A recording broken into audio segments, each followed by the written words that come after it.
tasik tersisa waktu 10 menit nuai atau 5 menit. Nah, ini kewampunan. Kita berbicara maksiatnya lisan. Kemarin diperintahkan bahwa lisan kita harus dijaga dari 8 perkara. Yang pertama kizbun. Kita sudah berbicara tentang kizbun kemarin.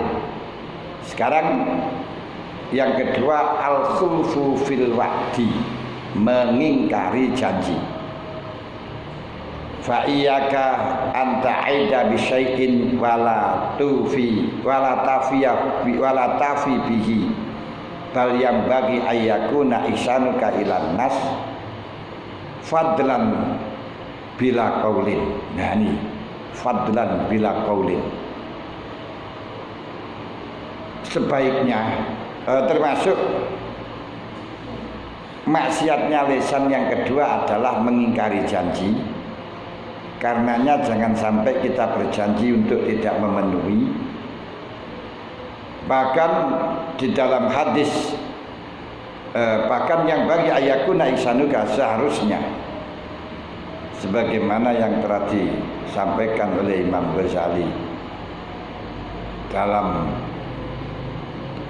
kitab Ihya Ulumuddin.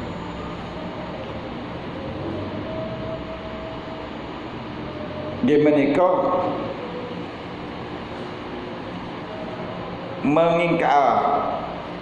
mengingkari janji, sampai mengingkari janji. Mengingkari janji. Jangan sampai kita mengingkari janji kecuali pancen tidak mampu atau lidaruratin. Akan tetapi yang baik anta'ida bisyai'in sing dari sini jangan sampai berjanji tapi bersengaja tidak memenuhi, bahkan sayujannya perbuatan kita, kebaikan kita terhadap orang lain itu adalah merupakan anugerah. Fadlan berupa anugerah.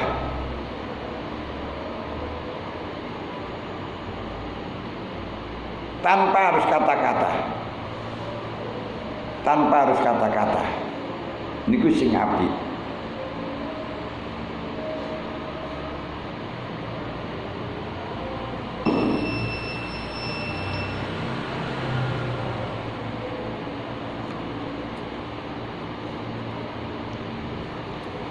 Jadi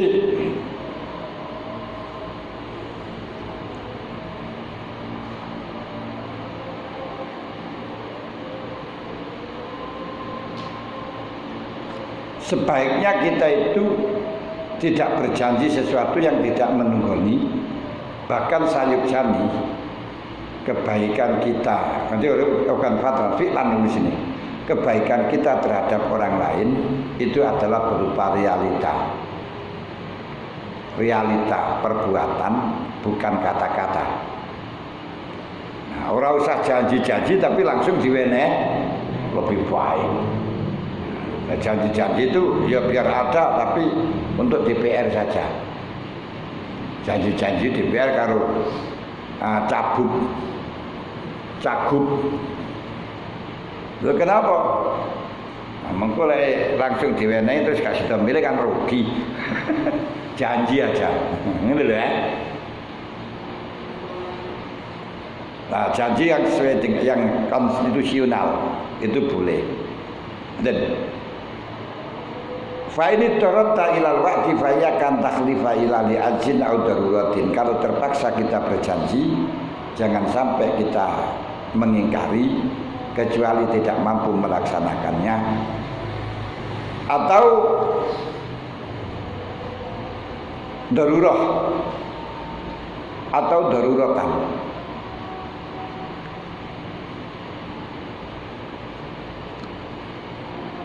Jadi jangan sampai kita berjanji terus mengingkari janji ilali adzi,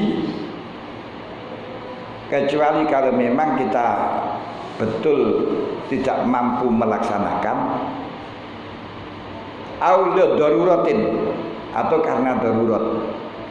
Kalau kita laksanakan kita akan nggak makan, anak kita nggak makan. Fa inna zalika mengingkari janji tanpa darurat min amaratin nifaq termasuk tondone wong munafik. Tondone wong munafik. Kenapa? Karena Rasulullah mengatakan salasun mangkunna fi fa munafik wa insama wasallah. Ada 3 hal jika di situ bercocok niku berdomisili. Nah, di dalamnya berupa 3, terus di dalam hatinya yaitu berapa 3. Ada 3 hal, andai kata 3 ini bercongol, berdomisili, bermapan, menempat pada hati seseorang, maka orang itu akan mendapatkan gelar, mendapatkan penghargaan, mendapatkan sertifikat munafik. Kalau 3 ada, kalau 3 tidak ada, munafiknya parah betul. Kalau hanya 2 ya agak parah, kalau 1 ya munafik, itu aja. Apa 3 hal itu? Siji. Jadi malah di situ disebut munafik wa insama, walaupun ahli puasa, wasolat dan ahli sholat. Walaupun ahli sholat, ahli puasa, kalau dia itu mempunyai sifat dari 3 hal niki, maka akan disebut dengan munafik. Munafik niku di zaman Kanjeng Nabi kafir tapi memperlihatkan keislaman. Kalau sekarang namanya bukan munafik, zindik. Zindik itu memperlihatkan keislaman, kehakikatan, kemuarifatan, tapi maksiat kepada Allah. Niku zindik. Nah, semuanya salah. Nah, 3 hal niku adalah 1,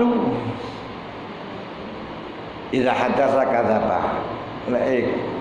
Ngomong selalu goroh. Makanya ya pinter, kocak pinter. Dan kalau dia tersudutkan akan mengatakan orang lain menfitnah. Tapi semuanya sudah tahu, sing biasa bohong itu siapa enggak tahu.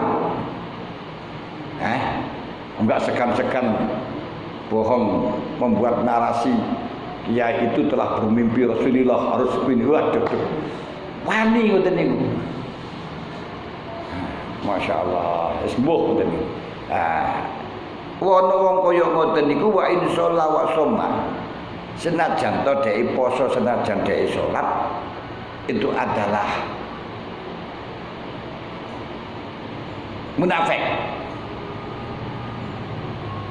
Nomor 2, wa idza wa'ada akhlafa. Kalau dia sudah berjanji untuk melakukan sesuatu akhirnya khianat. Akhlafa, melitu. Melitu. Melitu. Saya kira maknanya ambiar. Jadi enak-enak bahasa di sana gini. Jadi kalau dia itu berjanji, hanya janji-janji saja, akhirnya ambiar. Ini bahasanya sopo, dan ngomongnya terus gampang kan? Ya Allah.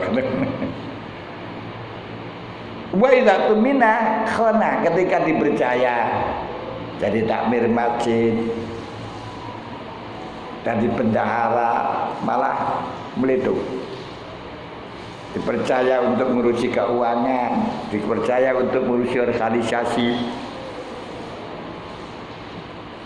malah khianat digunakan semena-mena yang tidak semestinya. Niku munafik 3 hal niki. Lalu bagaimana menurut pendapatnya Imam Syafi'i dari kitab-kitab mutabaroh, di mana di sana dikatakan memenuhi janji untuk memberikan sesuatu itu tidak wajib diberikan. Tapi menurut a'immatus salasah, jumhur ulama selain Imam Syafi'i berjanji untuk memberikan sesuatu itu wajib diberi. Karena ayatul munafiqin salasun. Alasannya dari ulama Syafi'iyah, orang yang janji itu akan memberi sama dengan hibah. Hibah yang memberi hibahan. Hibah itu tidak akan pernah sah dan tidak pernah luzum. Luzum itu sudah terikat. Qoblal qabdi sebelum diterima. Dihibah itu kalau belum diterima, belum qobd. Belum qobd berarti belum sah. Belum sah berarti sama dengan belum disampaikan, berarti enggak berdosa. Lah, kabulurasinya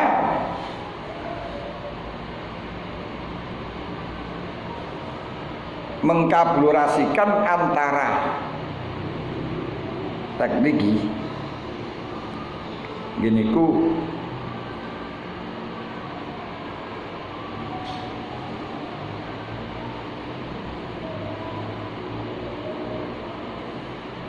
janji mengingkari ketika janji meledo niki munafik dengan dawuh janji itu sama halnya ingin memberi sebelum diterima, bahkan memberi sesuatu belum diterima, ini belum ada ikatan luzum, nggak wajib dan nggak harus diserahkan. Kedua, karena ibah itu belum diterima, walaupun qabul belum sah. Yang berarti di sini nggak apa-apa melayani janji. Kenyataannya tidak punya, aku tidak sah.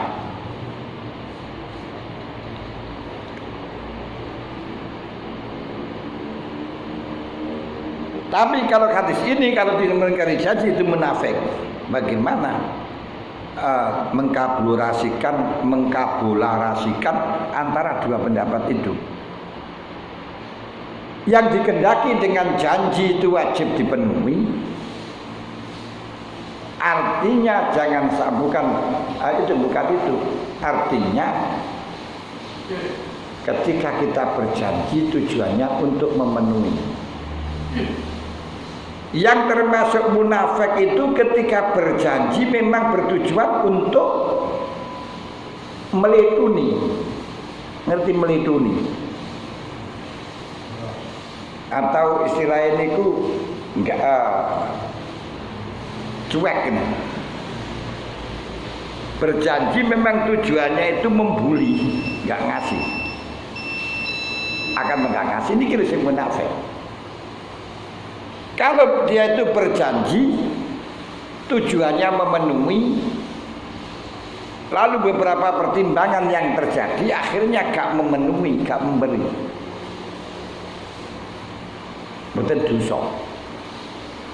Janjinya ya gak dosa karena ingin memenuhi, gak memenuhi gak dosa karena tidak ada kewajiban. Loh, ini bagaimana kok malah gak dosa? Padahal tujuannya gak memenuhi dosa. Ini gak memenuhi kok gak dosa, ini bagaimana? Ini sama dengan gini. Pada hari Jumat sebelum imam berkhutbah, bahkan sebelum masuk waktu Jumat belum zuhur, kita pergi pada suatu tempat dan kita bertujuan dan metune ini kepada Fadli bertujuan untuk melakukan Jumat di sana. Saya akan pergi ke Blitar.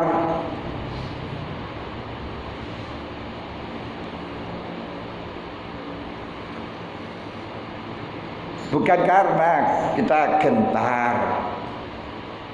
Nah terus kita pergi ke Blitar.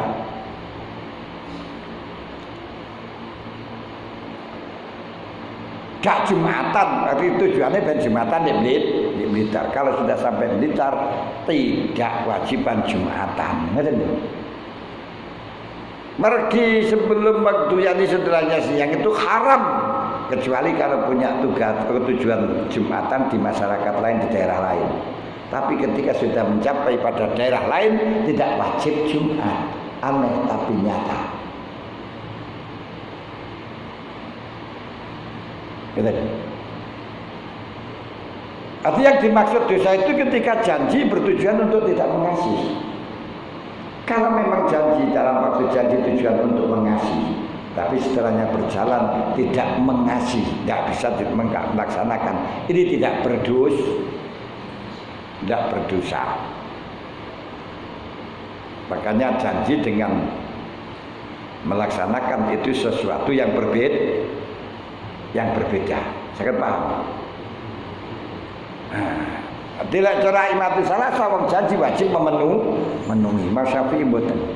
Tapi di sini ayat munafik. Ayat munafik yaitu ketika kita mulai pertama kali berjanji memang untuk memenuhi. Tapi ada pertimbangan beberapa hal itu apakah berarti beberapa apakah beberapa hal akhirnya malih